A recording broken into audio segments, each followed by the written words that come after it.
Welcome back to my workshop, and welcome back to my tiny slow burn channel on YouTube. Today we're diving into my latest project, a proper classic. My 1974 Suzuki T500 two-stroke twin. I picked this beauty up as a non-runner, and blimey, she's been sitting idle for donkey's years. The full tank corroded to bits inside. I'm dead chuffed I didn't try firing her up before spotting the carnage. In this video, we're yanking off those two Mikuni Carbs, stripping them down on the bench and getting stuck into the rust that skunked up the works. We'll chat about the science behind it all, why it happens, and how we're sorting it. Stick around, this might be a real eye-opener. First off, let's have a proper gander at this T500. Suzuki's Titan, they called it. A little beast of a two-stroke that shook up the bike world back in the 1970s. 500cc parallel twin, kicking out around 47 horses, top speed nudging maybe 120 mile an hour. A proper legend. But neglect like this, it's a killer. That fuel tank's been a rust factory. Petrol sits there for decades, evaporates slowly, leaving water behind from condensation. Yeah, even in a garage, the steel tank meets moisture, oxygen, and any impurities in that old fuel, and boom, corrosion kicks off.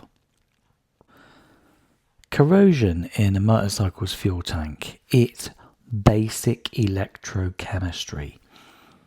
Because steel is mostly iron, and iron loves to oxidize. So here's a reaction. Iron plus water plus oxygen forms iron oxide, which equals rust. Now it's not just sitting there.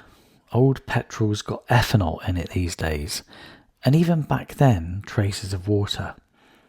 Condensation builds up, temperature swings in the shed.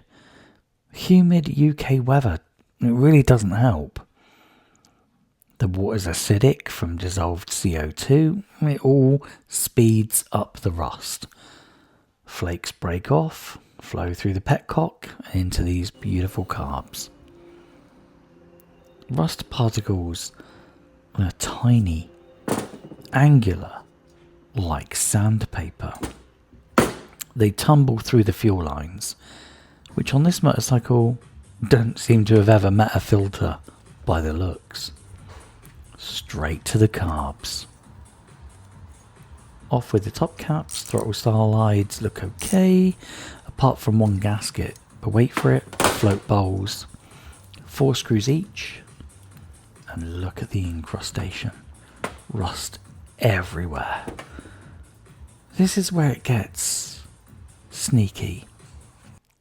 Rust from the tank hits the petcock, then the carbs, the pilot jets, those tiny 0.8mm holes or so, blocked solid. Main jets too, choked with flakes. At worst, the float needle valves. They're the fuel cut-off needles. Vitron tips usually, but the rust jams them open or shut. No fuel flow, no floods to the bowls, engine starves, or drowns. The jets, pilot jets, idle circuit, the smallest holes are the first to clog. Carburetors rely on precise fuel metering. If you block that, no atomized mix equals no combustion. Two strokes like this T500 need spot-on jetting. Lean or rich, and you are seizing pistons or fouling plugs. Rust particles migrate down, they settle in the bowls, corrode the brass fittings, and voila, total meltdown. Everything's apart now. The slides, the needles, the jets, the gaskets, all sorted out before the ultrasonic bath. To a quick clean, brass wire for the jets, gently mind, and a degreaser wipe down. And then everything into the ultrasonic cleaner. This is magic. High frequency sound waves, 40 kilohertz usually, create cavitation. Bubbles in the solution. Tiny microscopic implosions, blast grime at the microscopic level. Acoustic energy strips rust scale, oil, and even oxidation without damaging brass or the vitron. 10 minutes in the ultrasonic and we'll see. The results are outstanding. I have shiny brass, holes as clear as day. The needles are smooth, no pitting. The bowls are gleaming. That is the power of ultrasonics. It beats soaking in carb cleaner, hands down.